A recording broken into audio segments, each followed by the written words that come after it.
Thank you all for coming. My name's Wayne. I'm going to tell you a story. And this is my third time talking at last. And I like talking at last because I feel as though I can overshare a little bit. So I apologise in advance. Authenticity is the new bullshit. Everyone's talking about it. Self-organisation, it's all very exciting. For the past year, my company InfoReady has taken part in a slight experiment. We've kind of blown up all the internal people hierarchies, and we've replaced it with something called Pier Hubs, which are, in effect, small teams, and they've been tasked with doing two things: to help craft the people's careers that are within the Pier Hub, and to help shape and craft the company. It's been a very interesting and hectic last year, to say the least. I'm going to talk a little bit about what sparked that change, how we framed it, running the experiment itself, and then where we are today. So InfoReady, 4 locations across the globe, sounds much more exciting than Melbourne, Sydney, Brisbane, and a bloke in Dublin who monitors batches. Poor Paddy. So they've been around 6 years. They're in that kind of interesting period, right? They were a start-up. They're kind of not quite a fully established company. They've been growing very rapidly. I joined them about a year ago, and it's been a very interesting ride, right? I joined it because I kept hiring their people. So I was working at a Telstra site. They kept bringing people on site, and I really enjoyed working with them all. They were all very independent, authentic individuals. In an interview, you just go completely randomly off topic, and you talk about anything and everything. So I really enjoyed the people. So when they kind of offered me a role, it was a no-brainer. I went, I don't care what it is, I'm going to go and have fun with these guys. Now they've been going for about 6 years, which means they've acquired a little bit of organisational debt. Now, trying to find a slide on organisational debt, I settled on this one. Hope is a mistake. If you cannot fix what's broken, you will go insane. So 6 years in the making, this company, they were just kind of bolted together practices and structures and policies and processes that you pick up from other companies. You know, my Dropbox folder is full of stuff that you collect over the years from different companies. This is how it's been shaped. So, you know, I've got a performance appraisal system from this company. I've got a leave policy from this company. You get all these different bits and pieces and you bolt it together to form this kind of whole. Now, it wasn't as bad as some companies I've seen and been a part of. And there was a recognition that there was this debt, that it did exist, that it was visible. And they wanted to try and do something different. So this kind of groundswell of, yep, we know there's debt, we accept it, and we want to do something different was a key part of this change in this experiment. The next mistake they made was giving someone who has a problem with authority over people and culture. Now, this is a really interesting thing they did. I have been described by some people in this room as an OH&S nightmare on the cusp of a lawsuit.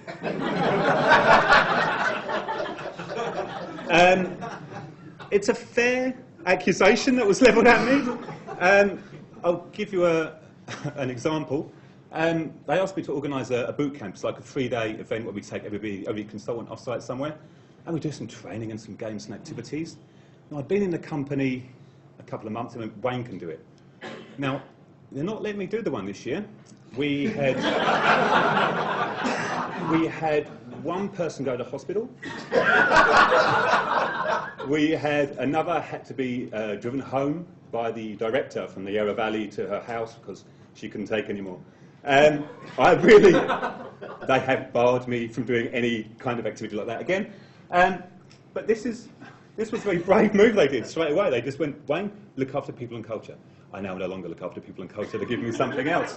I think it was one of the reasons why I got into Agile in the first place, this kind of problem I had with authority.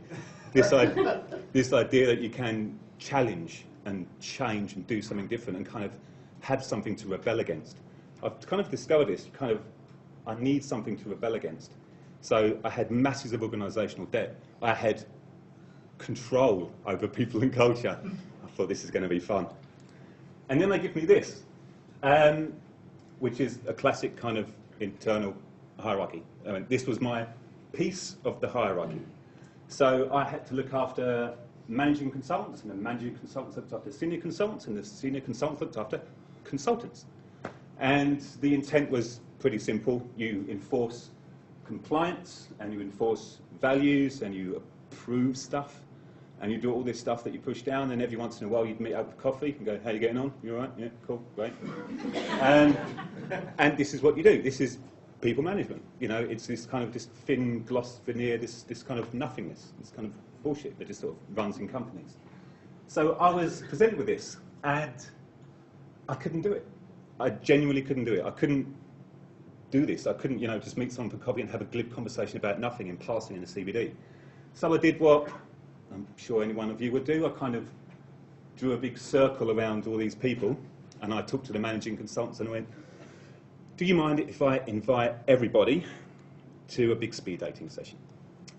Because, you know, the best way to get to know a large group of people, I find, is speed dating. So everyone kind of agreed, excuse the blurry picture. So I was like, okay, how are we going to do this? Let's just get everyone together. I need to very quickly find out who you all are. So who were they? Let's do a career retro. Let's talk about all the stuff that we might not normally talk about. So we covered off all the usual stuff. We went through personal goals and professional goals, and we talked a little bit, very briefly, about vulnerability a second ago. We'll come back to that as a theme in a sec, Mark, because it was the one key thing. It was putting yourself out there straight away and saying, okay, I'm going to be the first to make a prat of myself. I'm going to be the first to say something embarrassing and say something deep and authentic and real. And what came back was amazing. I had guys that were saying everyone put down dollars as wants, which is kind of standard, you know, just give me the dollars. I had to put needs up there to find out what the reality was a little bit, and what came back was interesting. I got one guy put down close relationships. Now, writing that on a post-it note with a group of people straight away was quite an interesting thing for that guy to do. And I appreciated their kind of candor, but they were young demographic. This guy was the intern from, I think it was RMIT. I just grabbed him and dragged him in the room and said, let's find out about what you want. Let's talk about it. Let's expose some of the insanity. So we did the career retro. We talked a bit about the company, and tell me what you think about the company. How is it working for you? Try and get that understanding. And then the best way I find of sealing any deal in speed dating, take them to the pub. Went to the pub, quite respectable, 1 AM finish, not too bad, to see if there was anything else that would come out once liquor was involved. What could possibly go wrong, right? So this was great. I had this kind of understanding and awareness from a lot of guys, and they are a young demographic. I think they're kind of used to sharing anyway, right? People just post everything about their private lives constantly. So this young demographic were very happy and willing to share this authenticity. And I had this weird, so this is my reading list at the time, sort of towards the end of last year, October, November-ish, I think. I was reading Riley, and I was reading a really random book called Extreme Trust, Honesty as a Competitive Advantage. Nothing whatsoever to do with employees, all to do with being proactively trustable to your customers. But I was in such a weird frame of mind with people and culture that I was just looking at this book and reading the book and reading customer and seeing employee every single time they referenced it.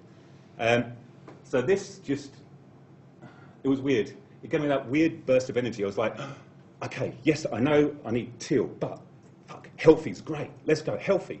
Let's turn this organisation that's got debt and is in pain and doing all stuff a little bit healthier. That will be fun, that will be rewarding. And seeing that and understanding what a healthy company could be like, this idea of proactive trustability. So, you know some of the processes are a bit shit, but reaching out, reminding people when your expenses are due is a simple thing. Just sending emails, just talking to them, all these tiny little bits and pieces about looking after the company was going to be huge. So I completely just ripped loads of this stuff out of this book, all this stuff about honesty being a real winner for the bottom line. And from a consultancy perspective, because InfoReady is a consultancy, we make money from the knowledge of our consultants. So for me, it was, well, these are our customers. We have to look after these consultants. It's the right thing to do. And so there was all these little pockets, these conditions in the system. There's all these little bubbling bits and pieces that were going on. And you kind of had all these pieces and I grabbed them all and I was like, I'm going to do something. So I started bombarding the directors with absolutely everything. I was sending text messages, I was throwing them slide decks, random blog posts, frigging just inviting them to meetings. I just bombarded them with information. The best way I've found to scare a CEO is to send them a link to Buffer's open salary formula. It was hilarious, the reaction. It was just brilliant. You just fired it across and went, we should do this. It's like, what the fuck? I'm not telling people what I am. And it was terrifying. So you throw them all the way that way, and I think if I keep pointing to the crazy stuff you can do, maybe let me do some of this stuff here. So I just threw them. Let's go all the way over there. Come on, everybody. Like, shit, what's he saying? So just focusing on a small little piece, I kind of tried to carve off a little piece which we could sort of play with. And the real intent, I have to admit, what I really desperately was trying to do was to blow up the performance appraisal system, which is a great place to start, right? So let's blow that up. It was a joy. It was a multi-tabbed, multi-column Excel spreadsheet from literally the 8th circle of hell, which is fraud, by the way. Just in case you were wondering. So it was, how can we generate some decent knowledge? What can we do? So just random online research. I thought, I know, let's do something A3. That's always fun. Let's do an A3. So I pulled together this A3. Oh, it's one behind me here. We did 3 simple columns. Let's do a self-reflection. You know, just what have you done really well? What can we celebrate? It's your view. It's your take. What are your values? What are your needs? That kind of stuff. Kind of what we picked up from that first speed dating exercise. Then look a little bit further forward about personal improvement. Where do you want to go? What do you want to do? Where do you see yourself? Do you have a vision for your career? And then tell us, you know, the classic 3 questions. What's shit about InfoReady? Tell us. Tell us what it is. So we had this idea, but it was like, we don't want to do that just individual like the current one. So let's find a way of having peers help. So that's the whole concept of this Pier Hub. Okay, we're going to do this canvas, and there's parts that you might want to do as a pair, and there's parts that you might want to do as a group. So the InfoReady Retro fun to do as a group. Some of the more sort of personal reflective stuff, you might want to bounce things off with different people. So we kind of collected all this stuff together. It was interesting. We did all this, but the challenge was we were still a consultancy. So we're still off-site. You know, there's no bench, there's no central repository. How do you create a learning organisation when everybody's just scattered to the 5 winds? So we went, okay, we need to find a cadence. We need to find a way of communicating and encouraging each other. So we just went, okay, well, we're going to do this quarterly. So every quarter, let's link that up. And we have to meet every month. We have to meet face to face. We need loads of virtual comms. So we started doing weirdly WhatsApp for offline conversations. You know, WhatsApp's an offline tool. Slack is an online tool. So we just started firing off all these different channels to sort of encourage each other and to build those sort of closer links. And then meeting monthly face to face. It was incredibly difficult to do. Because also the kind of the buy-in was hard, right? It was kind of we need a cadence, we need this to happen. And the other challenge was we're in these different locations. I wanted to run this experiment in quite a small way. Okay, I was trying to take the easy way out a little bit. I think I went that little group I had. I'll just keep working with that group, and we'll learn loads of stuff, and we'll smash through it, and we'll see what happens. They didn't want to do that because we're in the other different locations. And believe it or not, there is a different culture in Brisbane, very much so as I've discovered. And there is a different one in Sydney, and there's a different one in Melbourne.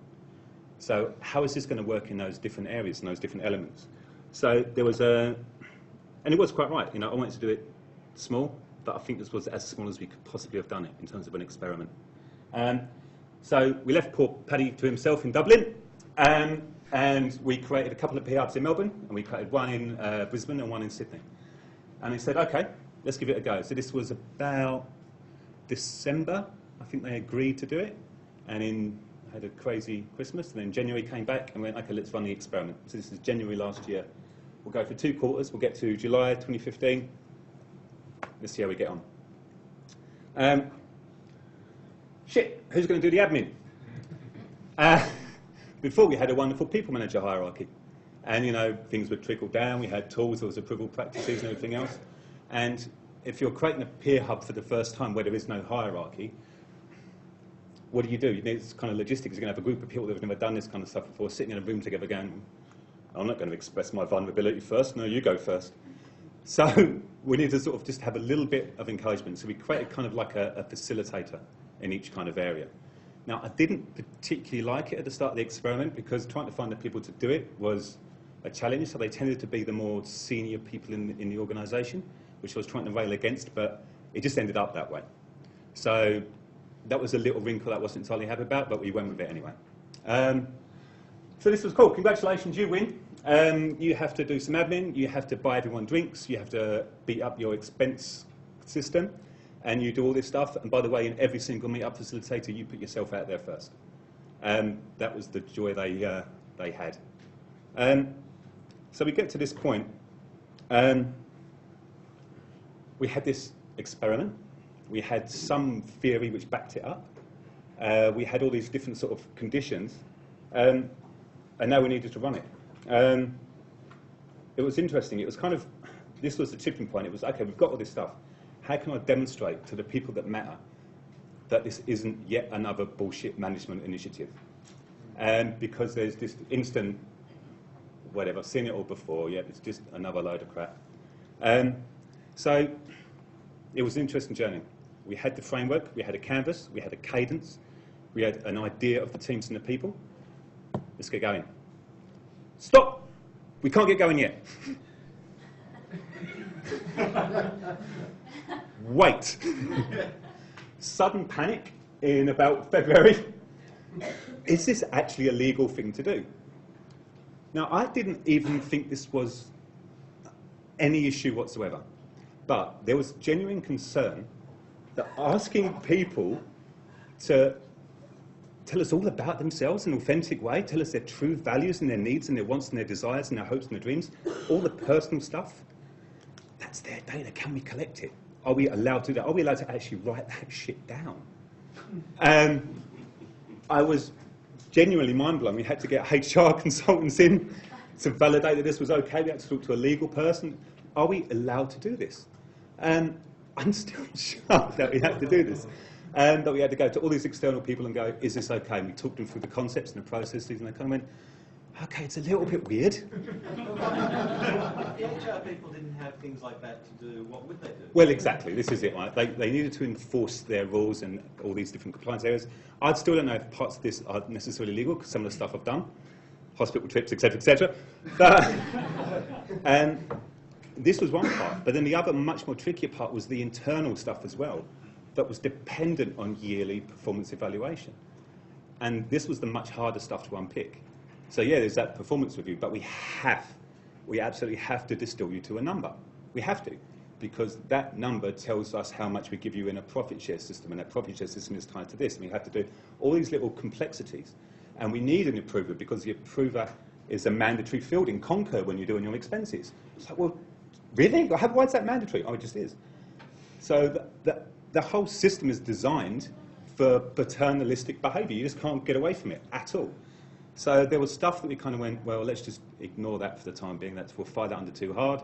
We'll try and battle through this and smash through this, or let's just go anyway. We got the nod from HR, we got the nod from legal, and we thought, okay, let's give it a crack. So that started a very interesting few months of my life. I didn't drive. I had no idea how to get rid of this from Google Maps. I actually paid for the flights, which was nice of them. But I spent a lot of time flying to Brisbane and flying to Sydney, and literally just, I was about to say exposing myself. Look, I needed them to buy into the vision. But this is what I had to do. I had to go there and just, we did lots of fun things, like we sort of put Lalu up and we kind of went, okay, so where is InfoReady right now? What kind of organisation is it? We have a lot of hierarchy and structure, but we chase profit. And then we espouse green cultural values to get people through the door, but then you get here and you discover this, this, and this. So there was this wonderful kind of rich conversation that was taking place, and literally just,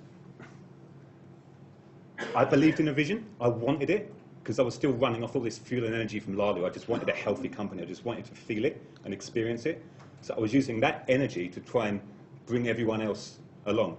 Now this is lifted straight out of the 5th discipline, I think. And this idea that if you want people to buy into the vision, you're going to get some ideas. Like you roll out any change initiative, you're going to get somewhere along this scale.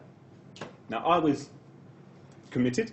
I was possibly breaking the law. I was changing a lot of internal structures. I was ignoring a lot of shit. You've been exposing yourself. I was being exposed to myself time and again to everybody. And I was putting myself out there. And I was trying to get people to be at least enrolled, hopefully genuinely compliant. What I found is this, you've got varying degrees. We've still got varying degrees, right? So even we've gone through the experiment, this is running an experiment, we're still at this interesting point where we've got non-compliance. I really can't be asked. I am almost 50 years old. I don't give a shit about personal vision. Just give me some money, leave me alone.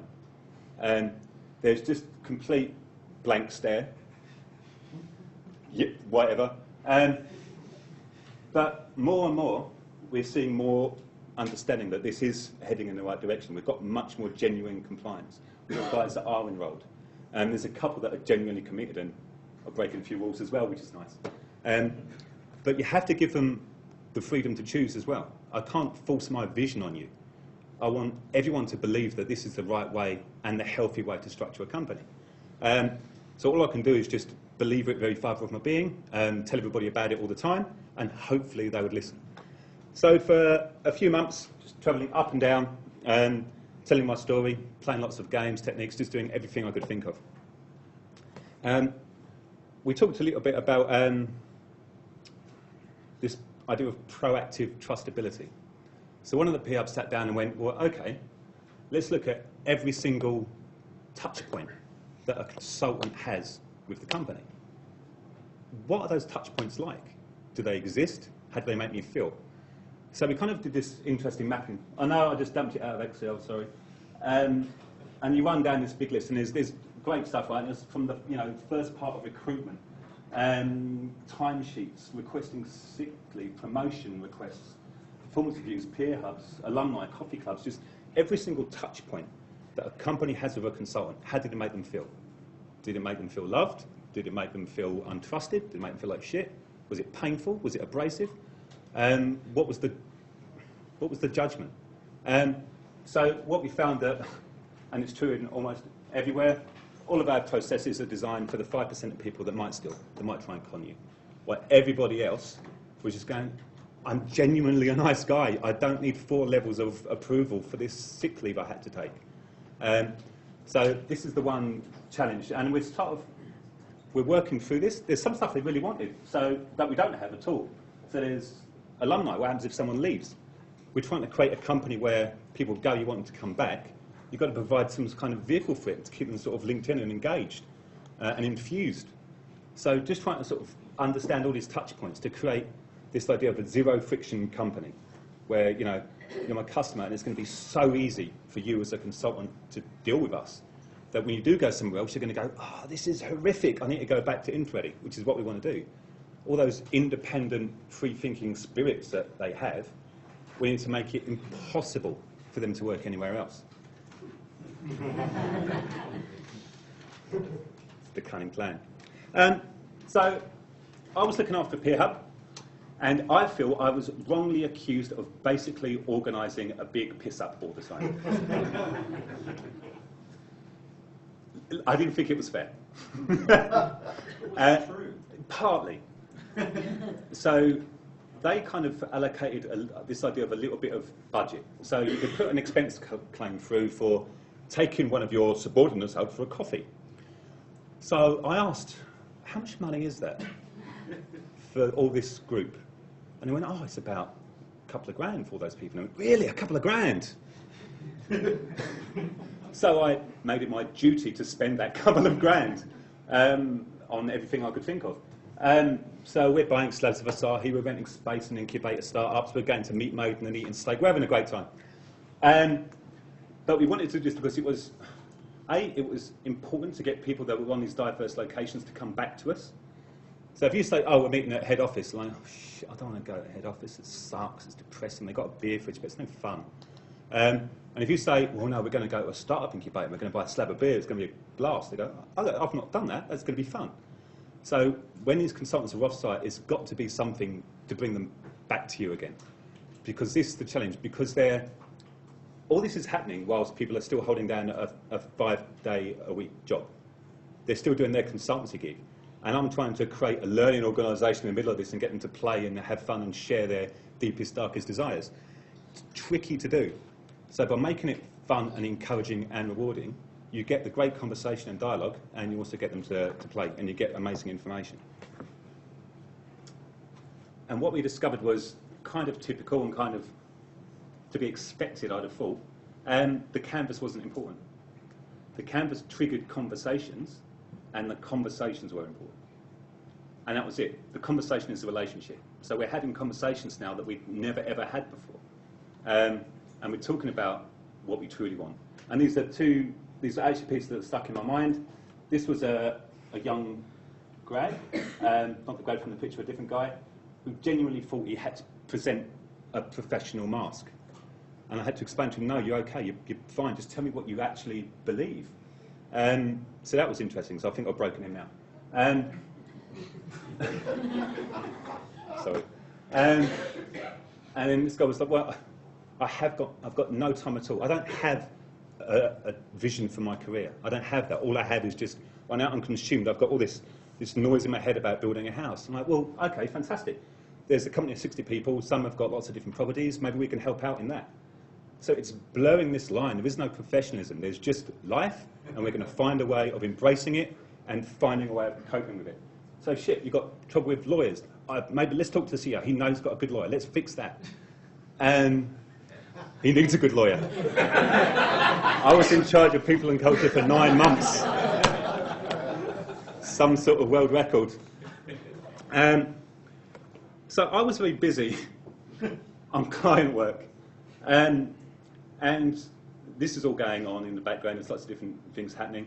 And then I come to work one day and, that's it, Pier Hubs do it. We're going to do it. We're going to properly roll it out. I was like, huh? But the experiment isn't done. We don't actually know. We had this hypothesis at the start. We're going to get really engaged employees. I had something called a Colmer test. This contractor was only ever going to be a contractor. He was going to become perm. That was I had a Colmer test. I had all these sort of great visions of what we were going to do. No, it's going to happen. Everyone skips check. No, don't worry. It's like, shit, it feels right. Let's just do it. Let's just act, man. It's a Western way of doing it. Plan something out, do it, yeah, fuck it, just go.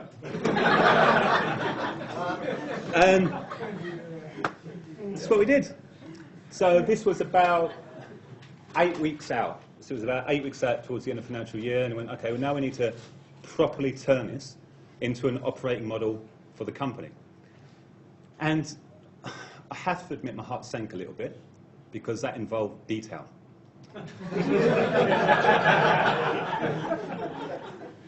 And I'm not good on detail. But this is what we wanted to do. So I had to suck it up, and in 8 weeks, while still holding down a 5-day client job, we were going to literally solidify this entire piece. We're going to, okay, well, this is going to be our operating model from now on. This is it. So those facilitators that we just threw under a bus, let's find real ones, not bloody directors or principals or consultants. Let's find people that genuinely had the ability to express vulnerability by default. So we went out and we found them, and we grabbed them, and we took them to Melbourne, and we spent 2 days doing random training things. So we talked about empathy and reflection techniques, and we did retros, and we talked about some of the principles that we were trying to get across the line. And I knew that weird things were happening when, on our Slack channel, young people are discussing whether they're activists and reflectors and why that's a bit weird. And I was like, this is a much more fun conversation to have on a Slack channel than what normally goes on. Admittedly, she drank a few glasses of wine. It was 9:49 p.m. But it was awesome to see that someone in the Pier Hub asked a question, put it on an open channel. This guy was the facilitator, and he responded and reflected back. So I was like, that just made me excited. I was like, this is a fun thing to do. This is awesome. We did drink a lot of beer. then came the challenge of actually creating the Pier Hubs. And obviously, we had to go self-selection. The challenge with that, and the challenge remains, is that we needed absolute diversity in all of the Pier Hubs. Because one of the big ways of learning is this idea of diversity, and it doesn't come naturally to anybody. So we wanted this nice slice of everything that made InfoReady what it was. So you needed a blend of experience and skills and scope and cultures and genders and classic roles and just everything. We needed this mixture. And you tend to naturally fight against that. You desperately want to be with people that you associate with because, you know, it affirms your thinking, it makes your ego nice and cuddly. You need that. We didn't. We needed them to deal with complexity. We wanted them to learn through that diversity and to grow through that diversity. So it was a pretty kind of strict set of rules we gave them, but we got a really nice, it was fun, it was a good mixture. Charles drinking the beer. These guys came up with one of the best team names I've ever heard. So we named the Pier Hubs. He had, one of the suggestions was Forever UAT. I still think that's one of the greatest team names I've ever come across. I loved it. It ended up being called Panzer Shrub. I have no idea what that means, but we just went with it.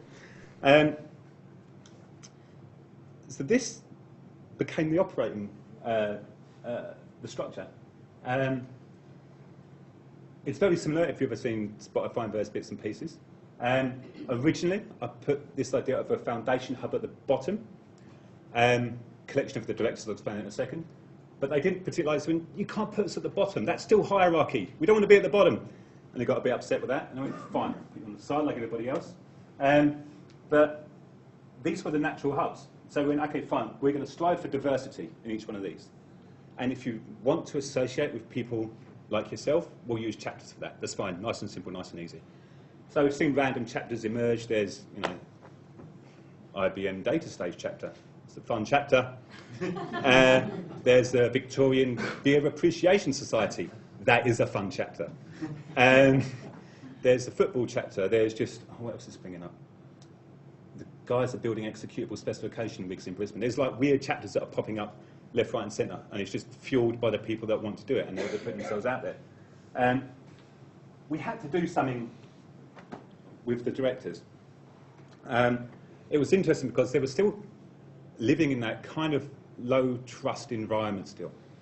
A lot of the processes were still there. We had guys that, you know, may have some value, but these are the customers, and these were the guys that were kind of finding the work. We had the sales guys in there, random bits and pieces. Everybody else went in the Pier Hubs. We've got receptionists, accounting people, everybody else went in Pier Hubs. But we went in, oh shit, again, it was a problem. Who's going to do the admin? We kind of dumped it all on these guys. So in the true spirit of reverse delegation, all the shit that the Pier Hubs didn't want to do, we gave to the directors. So all of the random approvals, all this, the crap stuff, and also all the stuff that emerges from their canvases. Someone has to fix that stuff. And the Pier Hubs are sort of kind of working full time. So we had this kind of flow in, okay, foundation hub, the Pier Hub's going to hold you accountable for fixing all the stuff, all the organisational debt that is run in the company. And what we expect from you is a pipeline of great work. And that's kind of the deal we struck in terms of the flow. So this was the new kind of operating model. I did a little, I don't know if you can see that, just-ish. We went from quarterly, because I hated being tied to financial quarters, that was shit. So we went for seasons. So we've just done a spring season. So with every passing season, the Pier Hubs give stuff to the foundation hub. So we give them an NPS score. We give them a whole load of stuff that sucks, so we fix it. We give them our self-reflection canvas. We give them our personal growth ideas. We do something which I'm still working out what to do with it, but we also rate the clients that we're on, about whether our consultants feel energised, whether our talents are aligned, our skills are aligned. Now that's a very interesting set of data to collect. What we do with it and how we cope with it, we're still trying to work out, but it's important to capture it. Sometimes we don't want to do anything with it. Sometimes the people just share it and they feel happy that they've shared it, they've got that information out and they've just expressed it. And then the Foundation Hub tells us about skill shortages, so ideas for training courses that people can go on, what they fixed, how well they're sort of responding to the requests and demands, performance of the company, and client opportunities. So we have this kind of flow of information every season that we're trying to sort of run round. And then this was the part that almost killed me. I had to write all this shit down. So we created something called the Book of Pier Hubs, just to explain it. And it was all the fine, wrinkly details that I'd kind of ignored to that point. It was like, how does this scale? Okay, right, so let's do kinesis. So let's keep culture in the hub. So when a hub gets too big, when it gets to 10 people, you subdivide into 2 cells. And, you know, then you've got 2 hubs of 5. And facilitators emerge from those. Great, fantastic, we'll do that. Haven't actually done that yet. That's a theory, but we're going to test it out as soon as that happens. As soon as the hub gets too big, we're going to give that a go. What else do we do? Oh, we had to work out, we don't want people to be locked into a hub. We want to still give you freedom. You can take in and take out of a hub. So let's come up with an idea of doing that. Let's cement those operating budgets. What we've discovered is that £2,000 may not be enough.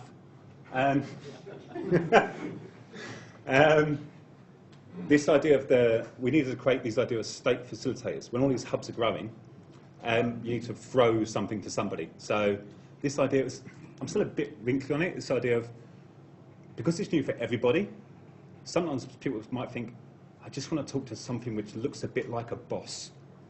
So we're like, shit, okay, fine. So we'll create something which looks a bit like a boss, and if you really want to, you can go and talk to a state facilitator.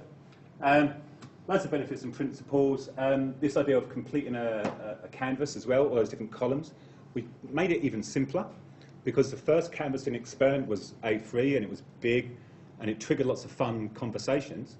But then, are your values going to change every quarter? Don't know. Probably not. Maybe not. There was bits and pieces in there that were important to discuss as you were booting up, but maybe we didn't necessarily need it all the time. So it's kind of simplified. It's the stuff that changes every quarter that was important. And I got the Foundation Hub to do these broadcasts. We had the most horrific quarterly meeting you can ever imagine. It was like this slide deck hell that no one really understood. It existed in a point of time, and you'd all walk away going, what just happened?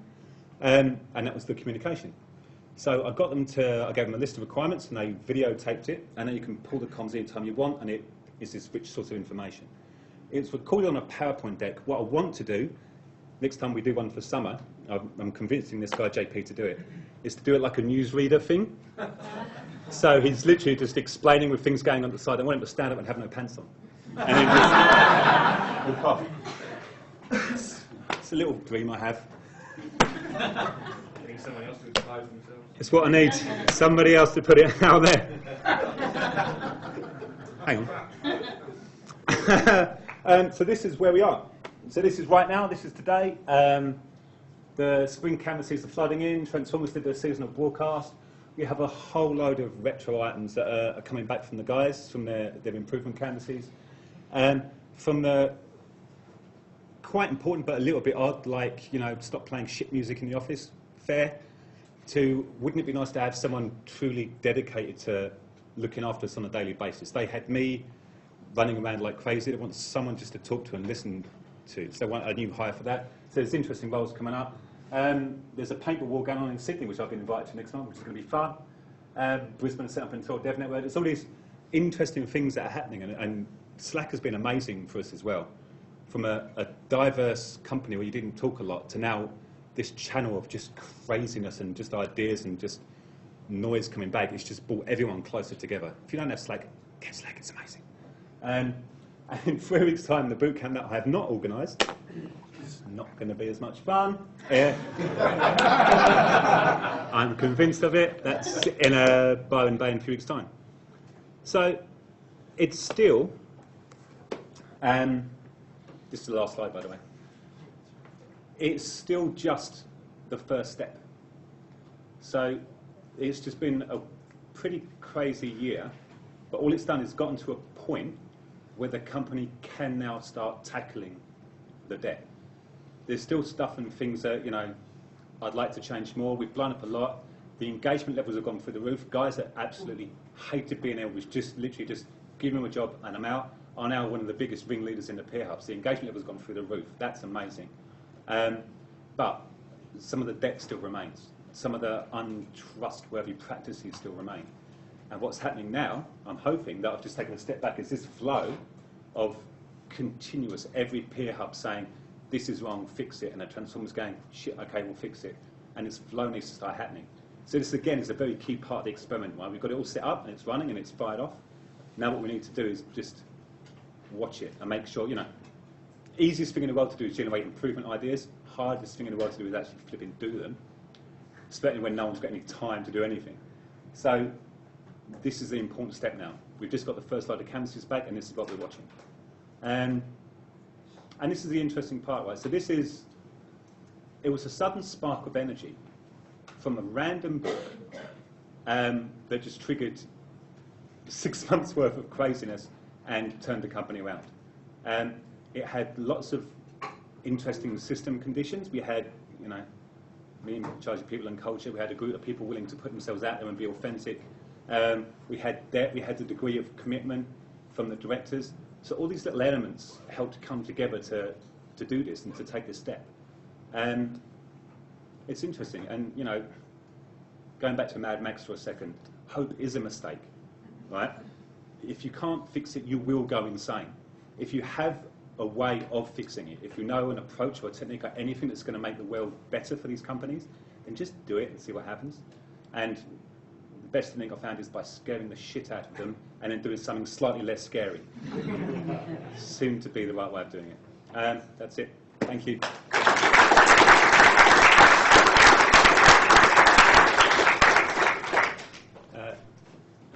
Questions? That was 40. Oh shit! What's the time? 2:58.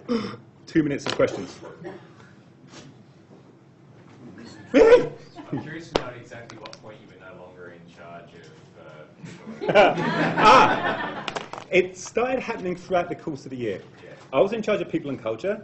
Then they went, we need to put someone more sensible with him. So it became a pair. And then it drifted on a bit. Then it went, well, no, hang on. She's in charge of people, you're in charge of culture. And then it drifted further along to the extent that now she's just in charge of people and culture, and I have to run off doing agile stuff. So it just kind of happened over the year. No one formally told me, it just emerged. A little bit worried about what would happen. That's it. Oh. Very quick one for me. Did you just come up with this mostly from yourself and the two books that you referred to, or is there anything else you used for inspiration? Like any companies or methodologies? So it was lots of bits and pieces. So Reinventing Organizations was a big one, and there was loads of great case studies in that. There was one in particular that struck a chord, which was Buurtzorg, which was this health company in Holland, I think. The way they'd structured and the way they'd focused, like zero back office, have a company internet that would handle a lot of the admin stuff and everything else. And the idea of blog posts coming from the CEO all the time, that drove a lot of it for me, that thinking. There was the holacracy stuff, which I looked into and looked at it and just went, oh, there's too much noise and baggage attached to that. I just wanted to, I don't know if you saw, but fundamentally all we've just done is create a load of teams. We've run retros. And, you know, it's not crazy. We've just taken all these principles and just modeled the whole company on it. So that was kind of it. It was that reinventing organizations. But when you got the inspiration for it, it was just every source, everything I saw, which was customer aligned, I just threw into this. Yep. So how is the role conflicting with the people at the role?